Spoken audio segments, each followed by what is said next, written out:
Hey guys, Nurse Ellie here.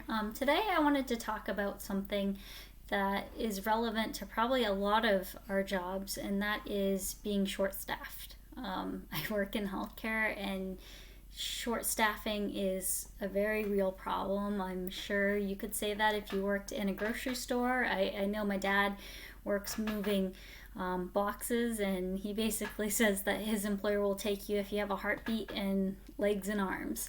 So it's a very real problem. One of the things with the pandemic is we provided unemployment for people who suddenly lost their jobs, and that was great to support people that instantly did not have a source of income. However, since we've moved on into this pandemic and things have opened back up, I know not everybody's recuperated their exact job they had, but I feel like there's a lot of jobs out there that are currently available. In healthcare, we had issues before the pandemic. It makes sense we continue to have issues and more issues now that we were, 15 months into this pandemic. One of the issues we have is that a lot of people in healthcare make somewhere around $20 an hour or less when it comes to jobs like working in the kitchen, housekeeping, CNAs, depending on what your role is. And with the current unemployment the way it is, standard unemployment is you have your hourly rate, you have what you make in a week, and unemployment gives you 2/3 of that. I'm going to use a high number because it makes math easy. Well, I'll use an accurate number for somebody making like $20 an hour or so. Say you make $500 in a week. Unemployment's going to give you, say, $475, $450, 2/3 of what you had been making. But with COVID and what's the extra money, they're providing extra money for people in unemployment, which is $300 a week. So now, you had been, when you were working, making $500 a week. You're on unemployment, so you're making 2/3 of 500. Call it 450. I'm not doing exact math here. But then, because we're in a pandemic right now, and part of our stimulus program that we're running is to help people on unemployment, you're getting $300 more a week on top of that. So now your 450 becomes, what is that? 750, right? So you are making substantially more money being on unemployment per week than you would make if you had gone to work. So, I live in a nice state. The weather's nice. It's now getting to be summertime. Why wouldn't you stay home on the couch or at the beach or at the lake or on a boat while getting paid more money? You want to think that everybody's doing the right thing and getting off unemployment as soon as possible and getting back to work, but I don't know. Our kitchen department especially is having a horrible time finding people to work, and it's not for a lack of our kitchen manager not knowing people. He knows plenty of people. They're not willing to give up the unemployment and go back to work to make less money. Meanwhile, you have to commute to work, you possibly have to pay childcare, and you got to exert yourself. And did I mention you make less money? So it's a problem. And basically, it's really a problem for anybody who's in that $20 range and below. Once you start getting over $23, $24 an hour, it makes sense for you to go back to work. But there's a lot of people that are under that amount that it makes a lot of sense for them not to go back to work. And you could argue the less you make from $20 an hour, the closer you are to $10 an hour, makes even more sense for you to collect unemployment with that bonus $300. It saddens me to read that bonus money is not going to be up until September.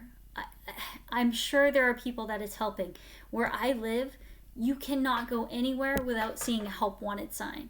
Whether it's Dunkin' Donuts, Walmart, Target, Hannaford, name the store, they're hiring.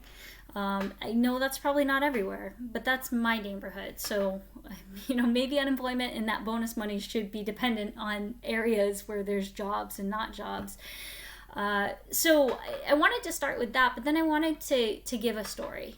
Today, a CNA on my team came to me and said, "Allie, I'm so humiliated." And I was like, "What? What's going on?" She goes, "My son just got hired at Hannaford. If you've watched any of my videos, you know Hannaford is a grocery store that I shop at." And I was like, "Oh, okay." She goes, "He's making $17 an hour." And I was like, "Oh." She goes, "That is less than I make." This is a knockout CNA. She's outstanding. I would trust her with my mom, my dad, my brother. Like, so good at what she does. Years of experience. Her teenage son just got hired at a grocery store for more than she makes as a CNA, taking care of people. So I wonder if this is like an opportunity to, I did go to our administration to present this problem and to show them the significance of the problem that we have.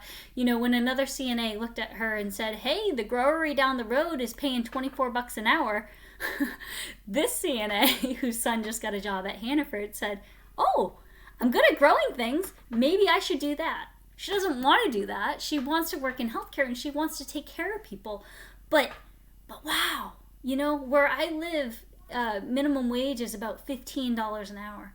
So when minimum wage is bumping up against jobs that certified nursing assistants do, and if you know anything about healthcare, you know they are the eyes and ears, they are the heartbeat of any healthcare setting, and they work so hard.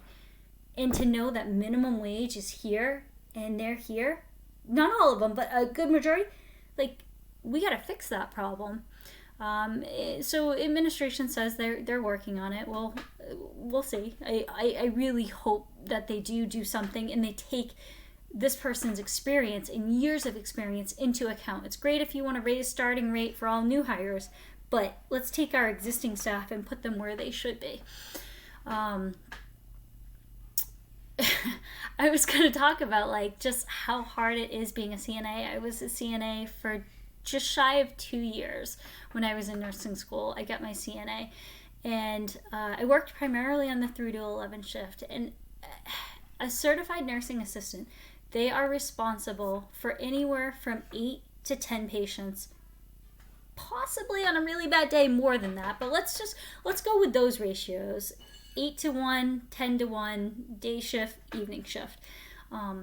You have 8 adults. We'll go with day shift. You have 8 adults that are probably older. If you're working in a nursing home, you're working in a hospital, you might have a 5 to 1 ratio. We'll use a nursing home, that are completely reliant on you for some of their ADLs. Maybe they can feed themselves, but they certainly can't get dressed and get out of bed because they're too weak, or they've had a stroke, or they have some kind of condition that makes them dependent. That's why they're in a nursing home to begin with. So CNAs are helping with things like washing, dressing, personal hygiene, brushing teeth, grooming, bathing. So that could be a bed bath, that could be a shower. Usually always at least one of your residents is having a shower any given day. Eating. Some people just need to be set up. Other people need you to feed them. And it's possible you could have 2 or 3 people on your list that rely on you feeding them to get the food they need. Not to mention that a lot of people in nursing homes, hospitals, struggle with incontinence. So a good amount of those people are incontinent in the morning when you go to give them care. They're incontinent after breakfast, after lunch. You're changing them multiple times.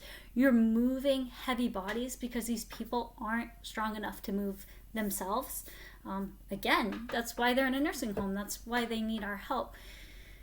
And then you're documenting so much. Oh my gosh, when I was a CNA, it was just screen after screen. It was dressing. And it's not just you click, oh, I helped them get dressed. You click dressing, and then you click, they were 1 person assist, and they were an extensive assist, and I helped them with dressing 1 time during my shift. And then you move on to bathing, and they needed 1 person, and they needed an extensive assist, and I did that for 10 minutes. In so on and so forth, through multiple screens of charting, all just for 1 person. So the documentation is huge, and I think you could argue many days it supersedes the amount of documentation that maybe even I have to do as a nurse. But that, as we like to remind people, that's how we get paid. You doing your ADL documentation, your activities of daily living. So my point in summary is that CNAs are the heartbeat of healthcare. And to see that we're living in a world where increasingly their income is getting closer, minimum wage income is coming up to what these people make, is a huge problem. It's a huge problem that I hope will fix itself, because I don't want to go through the bleeding that is required sometimes for things to fix themselves, but CNAs are choosing not to work in healthcare, which creates a staffing issue that's worse than what we already have.